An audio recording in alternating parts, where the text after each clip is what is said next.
ಅಂಧರ ವಾದ್ಯಗೋಷ್ಠಿ YouTube ಚಾನಲ್ನ ಸಮಸ್ತ ವೀಕ್ಷಕರಿಗೆ ರವಿರಾಜ್ ಮಾಡುವ ನಮಸ್ಕಾರಗಳು. ನೀವಿನ್ನು ನಮ್ಮ ಚಾನಲ್ ಫಸ್ಟ್ ಟೈಮ್ ನೋಡ್ತಾ ಇದ್ದೀರಾ? ಪ್ಲೀಸ್ ಸಬ್ಸ್ಕ್ರೈಬ್ ಮಾಡಿ, ಪಕ್ಕದಲ್ಲಿ ಕಾಣುವ ಬೆಲ್ ಐಕಾನ್ ಪ್ರೆಸ್ ಮಾಡಿ ನಾವು ಮಾಡುವಂತಹ ಎಲ್ಲ ವಿಡಿಯೋಗಳ ನೋಟಿಫಿಕೇಶನ್ ಪಡೆಯಿರಿ. ನಾವು ಮಾಡುವಂಥ ವಿಡಿಯೋ ನಿಮಗೆ ಇಷ್ಟ ಆದರೆ ಲೈಕ್ ಮಾಡಿ, ಕಾಮೆಂಟ್ ಮಾಡಿ, ಶೇರ್ ಮಾಡಿ. ತುಳುನಾಡು ಪರಶುರಾಮ ಸೃಷ್ಟಿ ಹೇಗೆ ಮತ್ತು ತುಳುನಾಡಿನಲ್ಲಿ ನಾಗದೇವರಿಗೆ ಯಾಕೆ ವಿಶೇಷ ಪೂಜೆಗಳು? ತುಳುನಾಡು ಪರಶುರಾಮ ಸೃಷ್ಟಿ. ಪರಶುರಾಮ ಕ್ಷತ್ರಿಯರ ಹತ್ಯೆಯನ್ನು ಮಾಡಿದ ತನ್ನ ಕುಡಲಿಯನ್ನು ಹಿಡಿದುಕೊಂಡು ಪಶ್ಚಿಮ ಘಟ್ಟದ ಸಹ್ಯಾದ್ರಿ ತಪ್ಪಲಿಗೆ ಬರುತ್ತಾನೆ. ತಾನು ಮಾಡಿದ ಕೊಲೆಗಳಿಗೆ ಬೇಸರಗೊಂಡು ತನ್ನ ಆಯುಧವನ್ನು ತ್ಯಜಿಸಲು ನಿರ್ಧಾರವನ್ನು ತಳೆಯುತ್ತಾನೆ. ಅಂದಿನ ಕಾಲದಲ್ಲಿ ತುಳುನಾಡು ಸಮುದ್ರದ ತೆಕ್ಕೆಯಲ್ಲಿತ್ತು. ಬಯಲುಗಳಲ್ಲಿ ನೀರು ತುಂಬಿಕೊಂಡು ಗುಡ್ಡಗಳು ಅಲ್ಲಲ್ಲಿ ಕುದ್ರುವಿನಂತೆ ಸಮುದ್ರ ಮಧ್ಯೆ ತಲೆ ಎತ್ತಿ ನಿಂತಿದ್ದವು.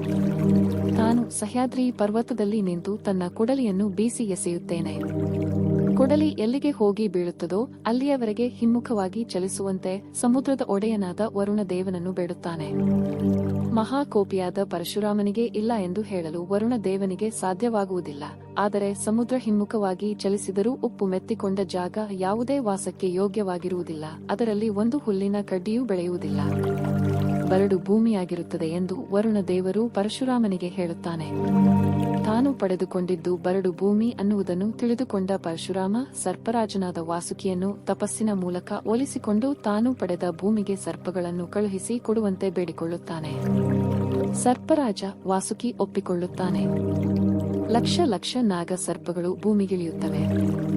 ಹೀಗೆ ಇಳಿದ ಸರ್ಪಗಳು ಸುಮ್ಮನಿರುವುದೇ ಇಲ್ಲ. ಪಾತಾಳಕ್ಕೆ ರಂಧ್ರ ಕೊರೆದು ಸಿಹಿ ನೀರನ್ನು ಬರಿಸುತ್ತವೆ. ಭೂಗರ್ಭವನ್ನು ಬಸಿದು ಮಣ್ಣನ್ನು ತಂದು ಹುತ್ತ ಕಟ್ಟಿ ಬುಡಮೇಲು ಮಾಡಿಬಿಡುತ್ತವೆ. ದಿನೇ ದಿನೇ ವಾಸಯೋಗ್ಯವಾದ ತುಳುನಾಡು ಸೃಷ್ಟಿಯಾಗುತ್ತದೆ. ನಾಗ ದಯೆಯಿಂದ ನೀರು ಉಕ್ಕುತ್ತದೆ. ಗಿಡಗಳು ಬೆಳೆಯುತ್ತವೆ. ನಾಡು ಕಲ್ಮಶಗಳನ್ನು ತೊಳೆದುಕೊಂಡು ಸಮೃದ್ಧಿಯನ್ನು ಪಡೆಯುತ್ತದೆ.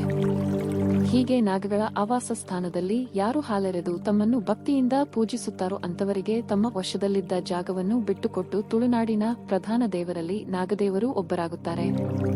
ಇದು ಬರೀ ನಾಗ ಕಥೆಯಲ್ಲ, ತುಳುನಾಡಿನ ಸಮೃದ್ಧಿಯ ಕಥೆಯೂ ಹೌದು. ಓಂ ನಮೋ ಭಗವತೆ ವಾಸುದೇವಾಯ. ಜೈ ಶ್ರೀರಾಮ್. ಶ್ರೀ ಕೃಷ್ಣಾರ್ಪಣಮಸ್ತು. ಆಧ್ಯಾತ್ಮಿಕ ಕಥೆಗಳು. ಸರ್ವೇ ಜನಃ ಸುಖಿನೋ ಭವಂತು. ಲೋಕ ಸಮಸ್ತ ಸುಖಿನೋ ಭವಂತು.